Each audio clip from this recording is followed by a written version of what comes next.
घंटा नहीं कर सकते, आध घंटा करिए। हम सभी लोगों को 3 समय पूजा करने का विधान बताया है शास्त्रों में, सुबह, दोपहर, शाम। और जो हमारे मुस्लिम भाई हैं वो तो 5 टाइम नमाज पढ़ते हैं। अब बताओ, वो मांसाहारी होने के बावजूद 5 टाइम की नमाज पढ़ते हैं, और तुम शाकाहारी होकर एक बार भी भगवान का भजन नहीं कर सकते हैं? तो भैया, ये जीवन हमें मिला है, भगवान की कृपा समझो। अगर भगवान हमको घोड़ा, गधा, पशु, पक्षी कुछ भी बना देता तो आप यहाँ कथा में थोड़ी बैठे होते, आप भी कहीं इंतजार करते होते कोई 2 रोटी दे दे।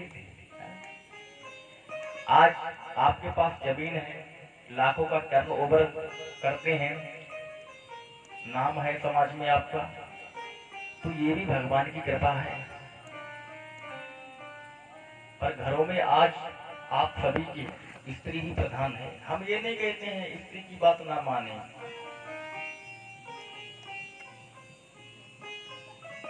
अगर स्त्री अच्छी है और धर्म परायणा है तो स्त्री की बात माने। कोई भी कार्य करें धर्म पूर्वक करें, स्त्री से पूछ के करें, ये नहीं अकेले ही कर लें। क्योंकि भैया स्त्री भी आपकी जीवन संगिनी है। आपने पानी ग्रहण संस्कार किया है बड़े बड़े विद्वानों के सामने, अग्नि को साक्षी मानकर। आज का स्थिति क्या है, ब्राह्मण लोग वेदों को बेचने लगे हैं।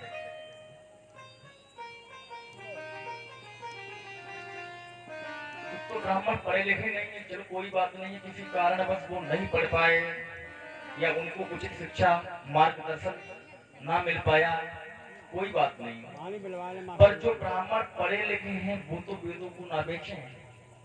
वेदों को बेचा नहीं जाता, वेदों का ज्ञान अमूल्य होता है, वेदों का दान किया जाता है। वेदों का जो ज्ञान है वो दिव्य ज्ञान है। आज के ब्राह्मण वेदों का क्रय विक्रय कर रहे हैं।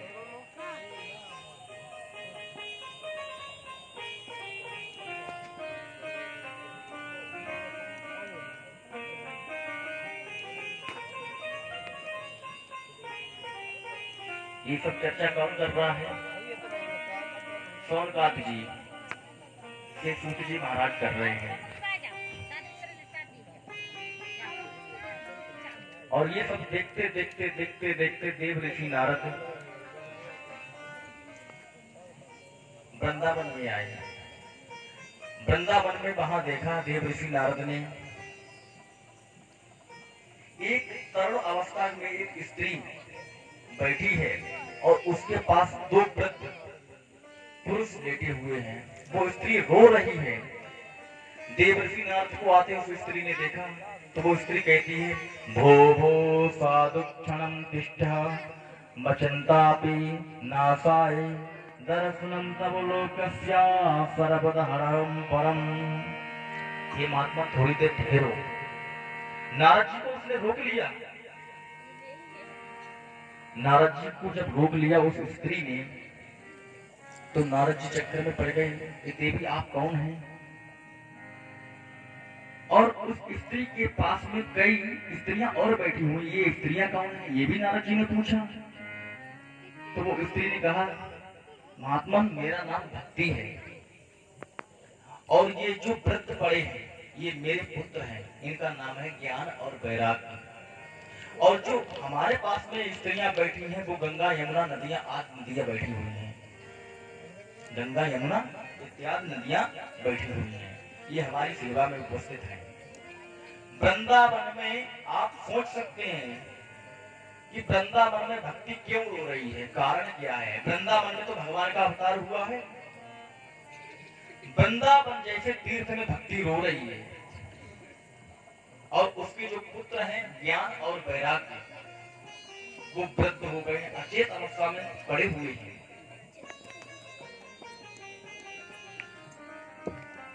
आपके और हमारे हृदय में भी आज के समय में भक्ति है। अगर भक्ति नहीं होती तो ये पंडाल नहीं होता, ये पंडाल, ये लाउड स्पीकर, ये व्यास कुछ नहीं होता। भक्ति तो आपके भी अंदर है अगर भक्ति नहीं होती तो आप इतना बड़ा आयोजन कराते ही नहीं। भक्ति तो बहुत है, पर बगैर ज्ञान की, बगैर वैराग्य की। और जब तक आपको ज्ञान नहीं होगा तब तक भक्ति लग रही है। आपके दिमाग में एक ही चीज भर दी है कि खूब नाच कूद हो, बढ़िया सा, खूब बढ़िया सी झांकी हो, और बार बार पैसा बुलवाएं, छाप लगवाएं।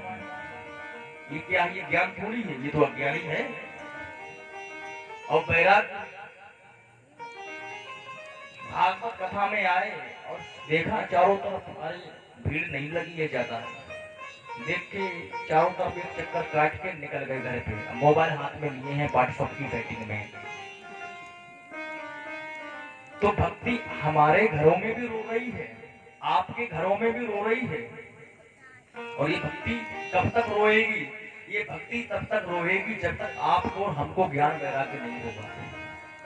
क्योंकि भक्ति के ही पुत्र हैं ज्ञान और वैराग्य। आप कितनी भी भक्ति कर लीजिए कुछ नहीं होगा, कितनी भी आप भक्ति कर लीजिए कुछ नहीं हो सकता। भक्ति के भी कई नियम हैं। आप ये सोचें हम अपने मन के मुताबिक भगवान का भजन कर लें, कुछ नहीं हो सकता। भक्ति भी एक शास्त्र सम्मत होनी चाहिए, भक्ति भी शास्त्र सम्मत होनी चाहिए। शास्त्र की मर्यादा में रहते हुए हम और आपको भक्ति करनी चाहिए। और आप ये सोचें हम अपने मन के मुताबिक शंकर जी को जल चढ़ा दें, देवी मैया के ऊपर मूर्तियां टूटी हुई रख दें, ये भक्ति है? ये भक्ति नहीं, ये अज्ञानी है। आज मैंने देखा, मैं पूजन करा रहा था,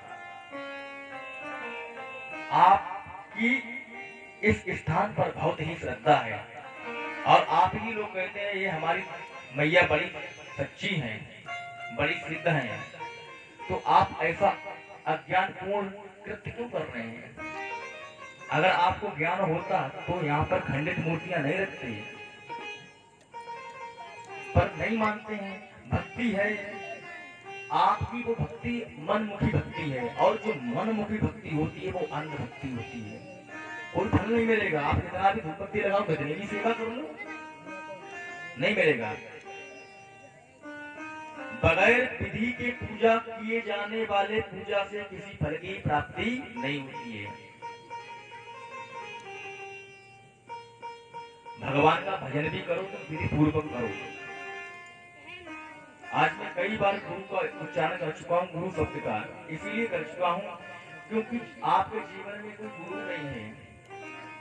कौन आपको बताएगा ऐसा करो, ऐसा करने से आपको लाभ होगा? आपको जो समझ में आता है वो आप करते हैं। यहाँ पर कई भागवत कथाएं हुई हैं और आपको नाच कूद दिखाकर आपसे पैसा कमाकर वो लोग चले गए, क्योंकि उन्हें आपसे मतलब नहीं है। आप चाहे स्वर्ग में जाएं या नरक में जाएं, उन्हें आपसे मतलब नहीं है।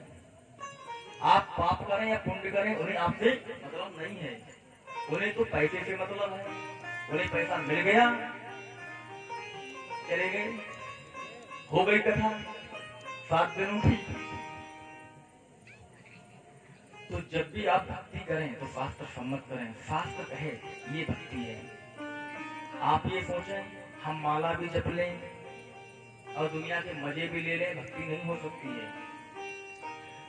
माला फिरत जग मोहा, फिरा ना मन का फेर। कितनी भी भजन कितना भी भजन कर लीजिए, कितने भी माला का जप कर लिए, कुछ नहीं होगा, कुछ नहीं हो सकता।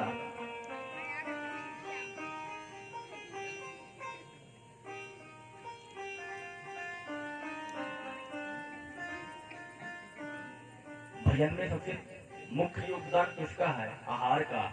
आहार शुद्धौ सत्य शुद्धौ सत्य शुद्धि ध्रुवो स्मृति। आहार की शुद्धता और सत्य की शुद्धता। आप ये सोचो हम माला भी जप लें, दुनिया के मजे ले लें। मजे क्या? चाट पकौड़ी, बढ़िया बढ़िया पकौड़ी खाएं। आपको पता है जो पकौड़ी बनाने वाला है उसने बढ़िया सा बेसन कैसे बनाया है? लघु शंका करके आया है, उसने हाथ धुले हैं नहीं धुले हैं और बढ़िया सा आटा छाना, बेसन बनाया और आपको पकौड़ी बना के खिला दिया। तम्बाकू तंबाकू आजकल तो सभी लोग खाते हैं भैया, कलयुग है आज। तंबाकू मुंह में रखे उंगली से निकालते हैं और वही बेसन में हाथ डाल दिए, पकौड़ी समोसा बना के आपको खिला दिया और आप भैया बड़ी शौक से खा रहे हैं और कह रहे हैं ये दुकानदार बहुत अच्छा बनाता है। तो भैया आप दुनिया के मजे भी ले लें और भक्ति भी हो जाए, ये नहीं हो सकता, क्योंकि एक म्यान में दो तलवारें नहीं घुसती हैं। एक म्यान में दो तलवारें थोड़ी घुस जाएंगी। या तो आप दुनिया के मजे ही ले लो या भगवान का भजन ही कर लो।